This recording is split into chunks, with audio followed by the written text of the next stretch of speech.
também me senti mais indignado ainda depois de ver o Flamengo comemorar.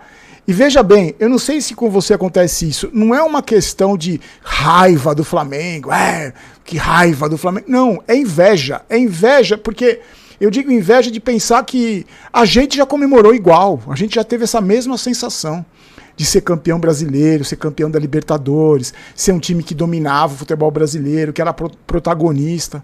E hoje, quantos anos-luz o São Paulo não está distante de ter uma semana como a do Flamengo, que o Flamengo teve, campeão da Libertadores no sábado e campeão brasileiro na quarta-feira. E aí eu acho, uma opinião minha, não é questão de ser pessimista ou otimista, eu não vou ver mais. Eu com 56, que eu vou fazer agora, eu não vou ver mais. E infelizmente, eu não sei se você, que é mais novo que eu, vai ver.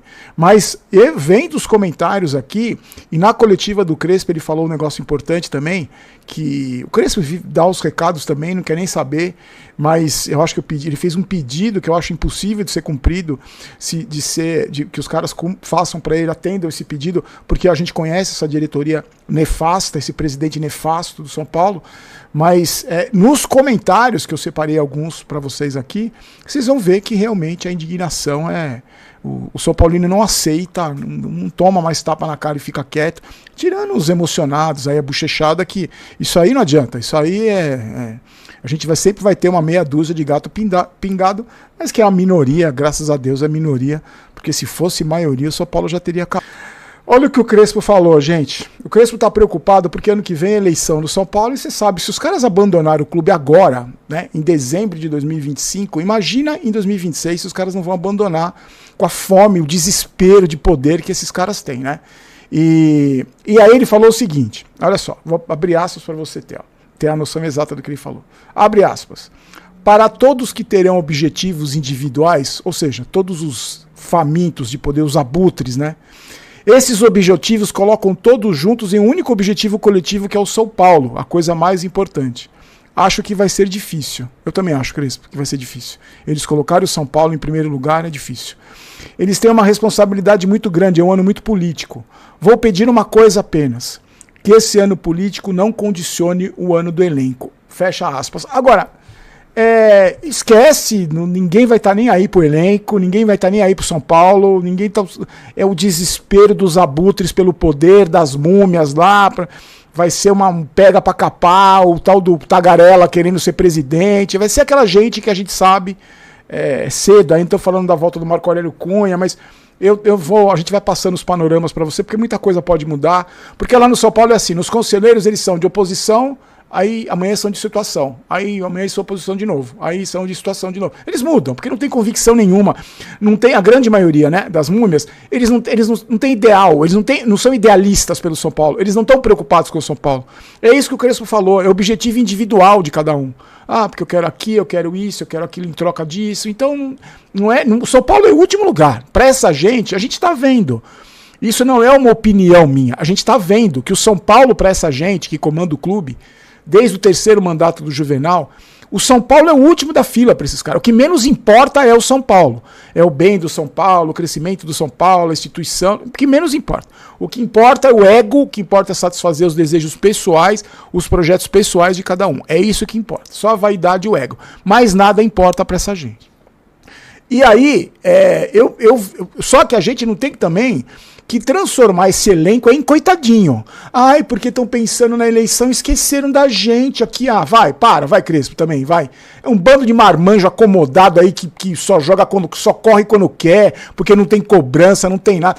Tudo que esses jogadores querem é que esses caras fiquem brigando na política e esqueçam deles, porque é assim que eles gostam. Que pagando o salário, que esqueçam deles. Então não tem essa, tem que cobrar todo mundo. É que não vai acontecer, né, gente? A gente sonha que vai ter cobrança, vai ter diretor de futebol, que a rainha da Inglaterra, lá, Muricy, vai acordar, que o Rui Costa vai acordar um dia competente, sem trazer um monte de amigo, aí argentino, um amigo dele. Não vai, não vai ter...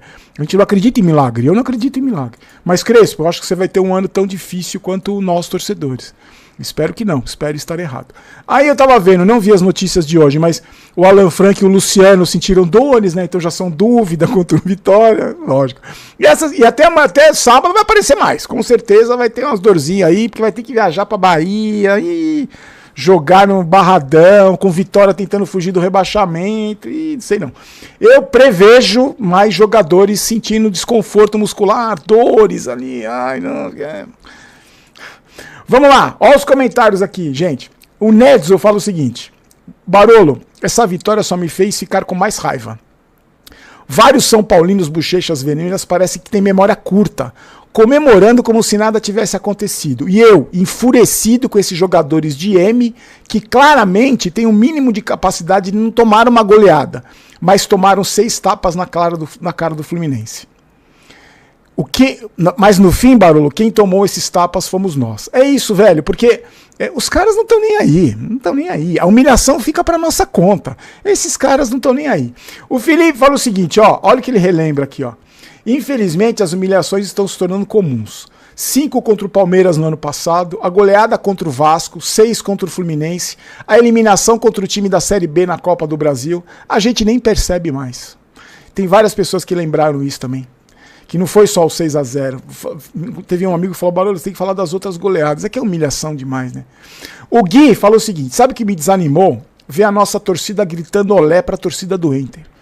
Rapaziada, acordem. Se não fosse o Crespo, a gente tava na mesma situação que eles. Eu concordo, velho. Eu acho que o Crespo tirou esse time da segunda divisão. Eu acho. Se ficasse o Zubeldia aí, com aqueles acomodados, o Zubeldia quietinho também, refém desses jogadores, estaria na mesma situação que o Inter. O Tri Mundial falou o seguinte, até quando ganha me faz raiva. Depois do terceiro gol, São Paulo ficou 23 minutos sem passar do meio de campo. Tirou o pé contra o time que meteu 5 no São Paulo esses dias. Peguem os últimos 10 anos. Não lembro uma goleada contra time de Série A. Já nós sofremos várias. Ninguém tem pena do São Paulo, mas o São Paulo tem pena de todo mundo. É um time bonzinho. Não é nem bonzinho, velho. É um time sem fome. É um time sem ambição. É um time que fez o golzinho ali, se encosta e... O Arisson falou o seguinte, a entrevista do Sabino é muito vida que segue. Lembra que eu falei pra vocês no vídeo de ontem, né? Os caras estão em modo férias, sua linda. Em 2026 a gente tenta de novo. Melancólico e vergonhoso, selado com mais um transfer ban. Só falta um rebaixamento para fechar o caixão e enterrar o gigante São Paulo. Mas tem os emocionados que aplaudem. Mas, Orisson, são poucos os emocionados que aplaudem. Tem os que querem aparecer, tem os alienados e os vendidos. Mas são poucos, não são todos não, tá? O José Ricardo lembra do seguinte, gente, que é outro assunto que eu quero puxar para vocês no final do vídeo. Alguém lembra do Jandrei?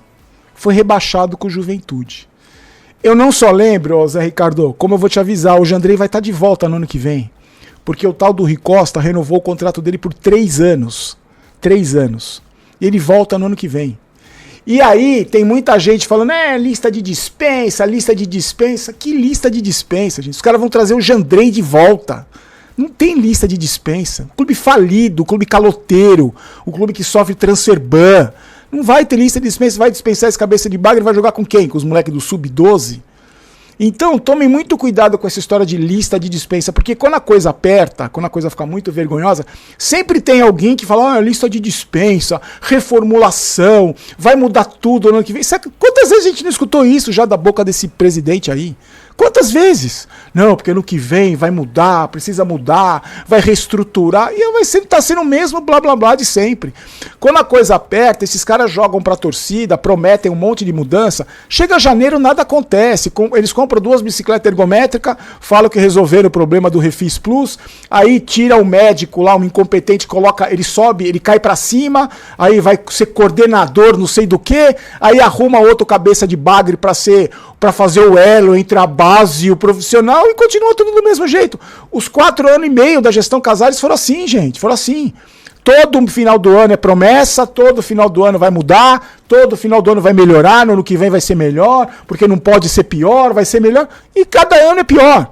Cada ano a dívida aumenta, cada ano mais cabeça de bagre chega, cada ano mais jogador da base é vendido a preço de banana, mais transfer ban, com as humilhações, é isso, não vai mudar nada. E o pior é que ano que vem vai ser ano de eleição. Então promessa, porra, o que vai ter de promessa aí, gente? O que vai ter de promessa, você pode perceber, pode anotar o que eu tô falando. O tal do Carlomagno aí, daqui a pouco vai começar a aparecer. pra falar pros amiguinhos, né? Pros amiguinhos, aquelas entrevistas que a gente sabe como é que funciona. Daqui a pouco ele vai cheio de ideias, cheio de... Não, o CEO... O Casares já fez isso naquela coletiva patética, lá, vergonhosa, né? Não, porque o CEO já quer colocar a goela abaixo da torcida dos menos avisados, dos desavisados, que é o gênio que vai salvar o São Paulo. Porque o financeiro, o CEO, o cara hierarquia, porque tem uma experiência. Pausa de 5 segundos para pedir a sua ajuda ao nosso canal com o seu like e se inscrever se ainda não for um inscrito. Que dificuldades são esperadas por conta da questão financeira. Arnaldo Ribeiro, você confia que o São Paulo será melhor em 2026? Olha, boa enquete, ótima pergunta. Eu não confio em ninguém no São Paulo, fora no treinador e nos atletas. Como o treinador demonstrou muita... não digo confiança que vai ser melhor, mas muita consciência do que será 2026, eu confio num São Paulo minimamente seguro. É o que a frase dele, eu só faço algum objetivo depois de eu adquirir 45 pontos, para mim é o mantra para o ano que vem, pelo que vem por aí, pela guerra política que vai se intensificar. Então, eu não digo o melhor esportivamente, deve ser essa a ideia da pergunta, né? Tipo, se vai além nas competições do que foi em 2025. Não confio muito. Mas se estiver nesse estágio, para mim, até terminar o governo Casares, dos males o menor. Acho que vai ficar mais na conta de quem sai do DM, né, Renan? Mais do que reforços no mercado, mas do retorno da galera e a manutenção do povo saudável, né? Algo difícil em 2025. Exatamente. Acho que o principal ponto é isso, né?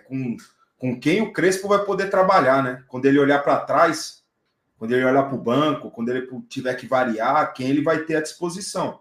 É isso que vai definir, quando ele treinar o time, né? Quantos jogadores ele terá para treinar, né? Opções diversas para escalar o time. Isso sim que vai ser o diferencial para um 2026 melhor.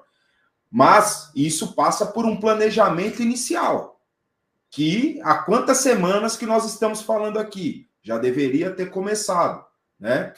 A gente tem visto aí o Belmonte virou o cidadão mais transparente do mundo depois que ele saiu de São Paulo. Ele está dando entrevista deu entrevista para vocês três já, né? Para vocês todos aí ele já deu entrevista, né? Enquanto estava lá, que ele poderia ter falado também, ele não falou nada. Mas enfim, ele falou que ele participou de uma reunião, uma conversa a respeito de planejamento. Certo ou estou falando errado? Foi isso que ele falou? Isso mesmo. Para vocês, uma reunião a respeito de planejamento, né?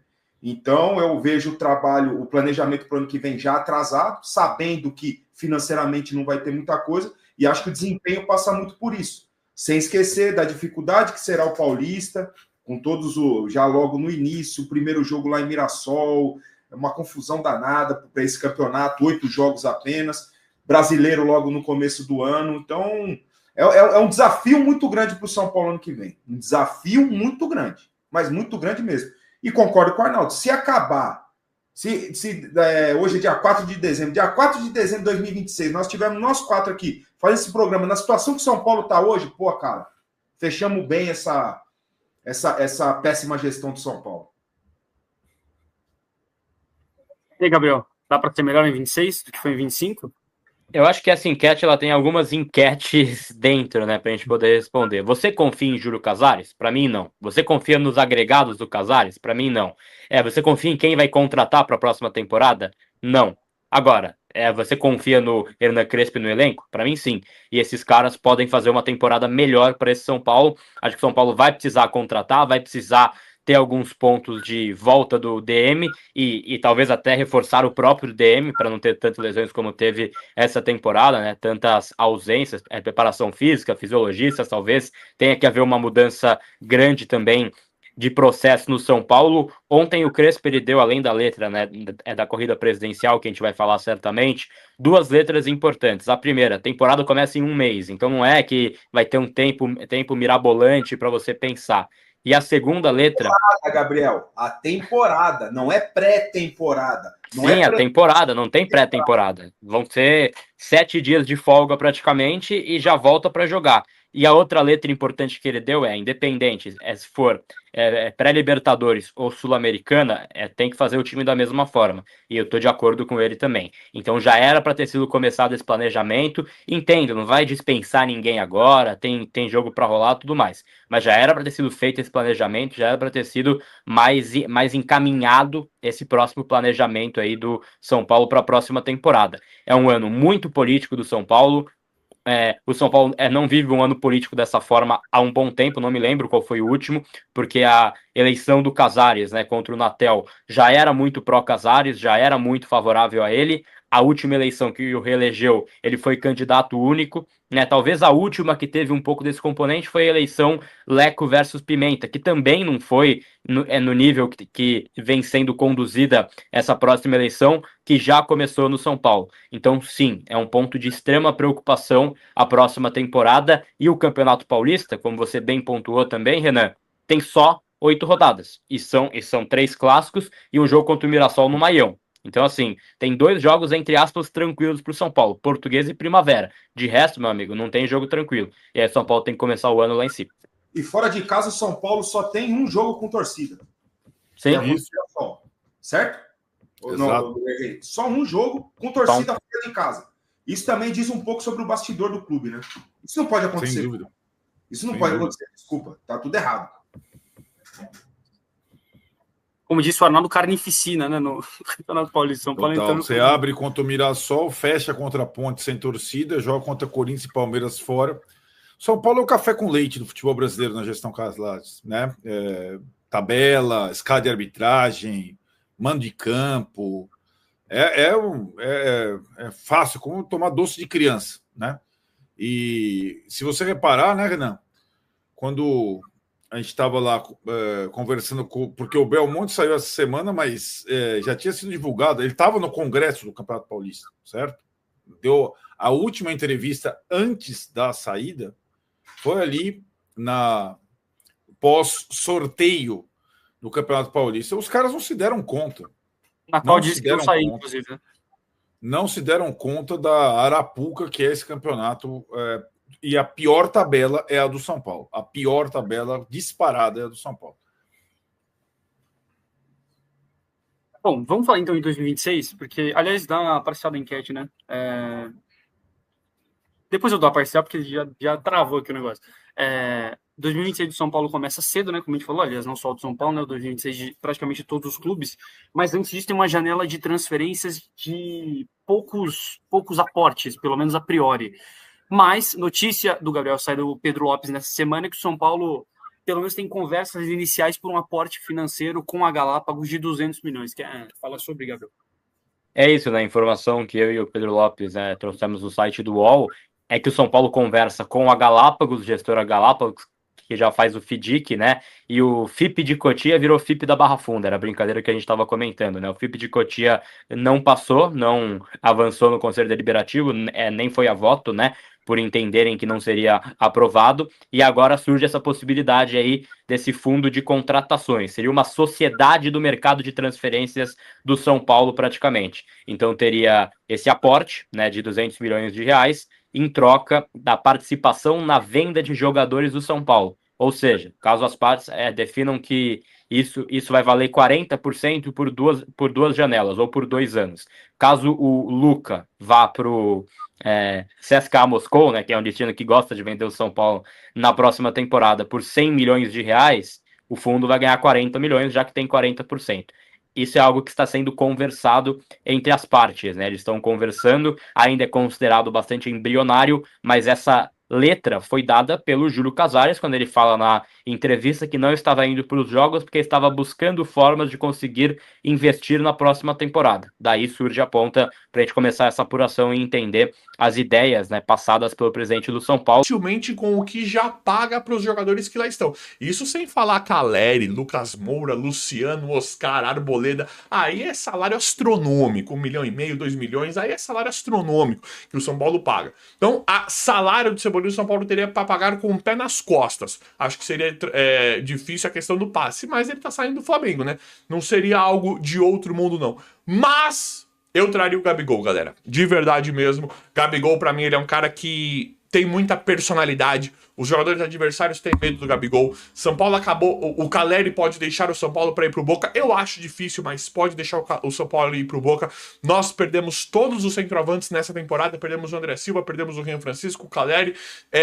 Eu adoraria ver o Gabigol no time do São Paulo. Acho que é um cara muito bom. Relativamente novo. Não vai jogar no Cruzeiro com esse Caio Jorge. Esse Caio Jorge aí é fora de série. E tem ainda outros atacantes no Cruzeiro. Então eu chegaria e falar, Gabigol, vem pro projeto aqui. Você vai jogar aqui e tal. Eu acho o Gabigol um cara sério. Eu acho ele sério. Ele é meio marrentão e tal, mas eu acho ele muito sério. Ele abraçando a causa ali, ele falando, eu vou jogar aqui, é aqui que eu vou me estabelecer. Igual ele fez no Flamengo, pra mim poderia render demais. Se eu sou algum dirigente de São Paulo, eu iria facilmente tentar o Gabigol agora, nessa janela, porque aí você resolve o problema ali no ataque. Você coloca o Ferreirinha na esquerda, com o Gabigol. Aí você tem, voltando, você tem um Caleri, você tem o Luciano, você tem o Lucas. Aí, pra mim, monta um ataque muito, muito forte. Eu adoraria ver o Gabigol com a camisa do São Paulo. Galera, e o Gabigol que é um sonho antigo do São Paulo. O São Paulo em várias janelas já tentou trazer, né? Inclusive nessa que ele foi pro Cruzeiro. São Paulo sempre muito de olho no Gabigol. Eu tentaria alguma coisa pelo Gabigol, com certeza, uma vez também que essa gestão, essa diretoria tem muito bom contato com o Cruzeiro, né? E galera, é oficial, reforço de peso no São Paulo, talvez um dos mais importantes para nós. Marco Aurélio Cunha voltando para o conselho agora. Marco Aurélio Cunha, ele é conselheiro do São Paulo e já anunciou que vai voltar de forma oficial pro conselho para fazer essa oposição, né? Para tentar, né, armar um plano para trabalhar, para tirar esse Júlio Casares, para tirar toda essa galera que há muito tá no São Paulo. Eu acho que o Marco Aurélio Cunha é um nome que nós temos que gostar muito no momento, porque o Marco Aurélio Cunha, ele tem os problemas dele, né? Mas o Marco Aurélio Cunha, ele é aquele cara que a gente lembra de um passado muito vitorioso do São Paulo. Então, eu tenho algumas ressalvas com o Marco Aurélio Cunha, mas ao olhar pra quando eu olho para Marco Aurélio Cunha, ou Casares, Belmonte, Leco, Aidar, Márcio Cardo Magno, Rui Costa, Pinotti, para tudo isso aí que passou, Gustavo, lembra? Quando eu olho para tudo isso e vejo o Marco Aurélio Cunha, eu falo, Marco Aurélio Cunha com certeza tem os problemas ali, pode não ser a coisa mais perfeita do mundo, mas nesse momento, o Marco Aurélio Cunha, eu acho que é um dos nomes que nos traz muito conforto e muita esperança para ele ser presidente, ou para ele ser diretor, ou para ele ser um nome muito forte, ou para ele articular essa mudança política do São Paulo. Acho que é uma coisa, assim, maravilhosa. E nós chegamos já no limite, no fundo do poço do inaceitável, da diretoria. Tá claro, esse Júlio Casares, esse Belmonte, pra mim, eles não têm cara de... Eles são muito cara de pau, porque tá escancarado pra todo mundo que os caras abriram mão, que os caras abandonaram o futebol do São Paulo e dane-se, desculpa, mas pra eles é como se fosse dane-se. Então, chegou no limite do aceitável. Então, eu tô muito feliz porque a gente vê 3 demitidos, e precisa demitir muito mais, mas a gente já vê 3 demitidos. Agora, o Mac voltando, o Mac ganhando força na oposição, o Mac é um cara que conhece muito o São Paulo, por mais difícil que seja lidar com essa gentalha, com essa gente patética, né? Com essa gente do pior nível possível, né? Do mais baixo nível. O Marco Aurélio Cunha conhece o São Paulo. Ele é o cara que pode ali, né? Sei lá, fazer os conchas. Ah, como é bom torcer pra time que na hora H resolve, hein? Comprar negócio seguinte, quem quiser que siga o nono, o 8º disparou, irmão. O 8º disparou. Aí. Fala pros caras. É isso aí, Marcão. Tamo nosso na pré-libertadores. É nóis, Quintino. Ano que vem nós na Libertadores. Como assim tá na pré-libertadores? Nosso tricolor, cara. 99,9% de chance de Fluminense ou Cruzeiro ganhar a Copa do Brasil. Com isso, vai abrir a 8ª vaga. O São Paulo, com empate, ele garante matematicamente essa 8ª colocação, ou seja, estaremos lá o ano que vem. E aí vocês podem começar a tremer, viu, seu Bento? Seu Bento e Domênico, o Cheirinho também. O ano que vem nós estamos aí de novo. Ô, seu Bento. Só falta, sabe o que vai acontecer, seu Beto? Olha só, o Vasco vai ganhar esse troço aí. Eu quero ver a cara de todo mundo. Vai ganhar o Quero ver a cara dos trouxa. Vai. Aliás, a Copa do Brasil foi que nem a Libertadores. Naquele momento, o Vasco tava melhor que o Fluminense. O Diniz tava engrenando a sequência de vitórias. Tava melhor, Ficou tava melhor. Um mês parado, Quintino. Acabou o encanto do Palmeiras e do Vasco, irmão. Acabou. Então você admite aqui na mesa que você vai torcer pro Zubeldia, então. Eu vou torcer pro Cruzeiro. Se o Cruzeiro não dá pra torcer, se a torcida desse certo, e se for Corinthians e Fluminense? A final vai ser Fluminense e Cruzeiro.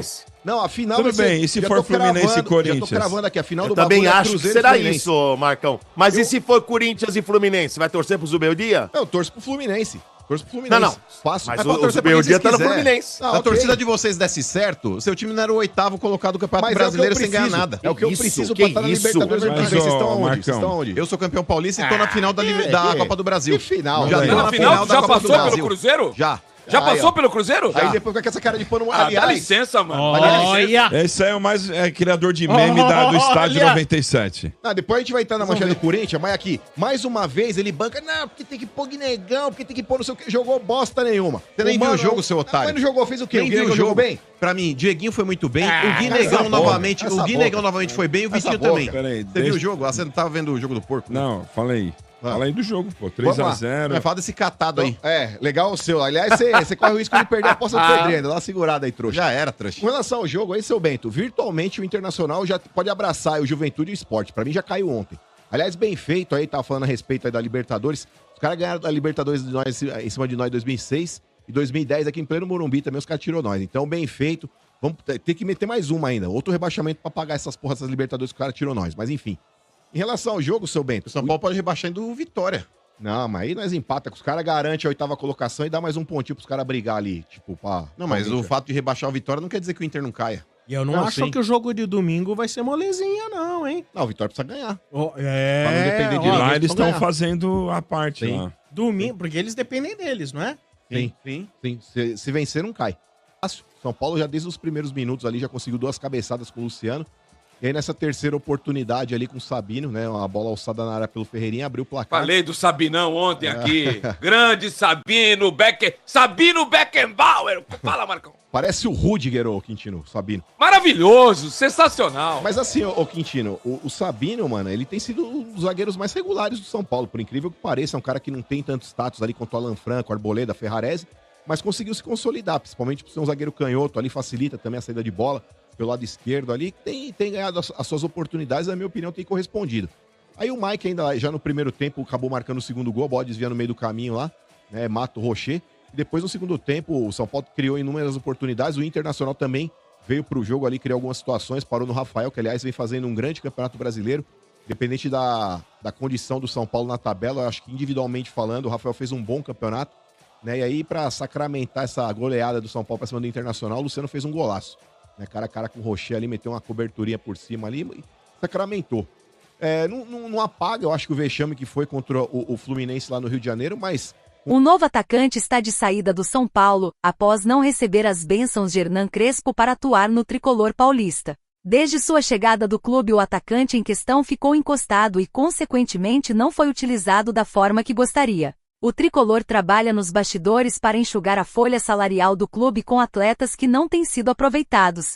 Desta maneira, Crespo aprovou a saída do atacante recém-chegado ao clube, Juan Dineno, atleta de 31 anos de idade e que chegou ao Soberano no meio de 2025 após ser um pedido de Luiz Zubeldia, técnico que acabou sendo demitido do clube dias após a chegada do atacante argentino. Juan Dineno recebe um salário de aproximadamente R$500 mil mensais do tricolor. O Soberano optou por não exercer a cláusula de compra prevista em seu contrato.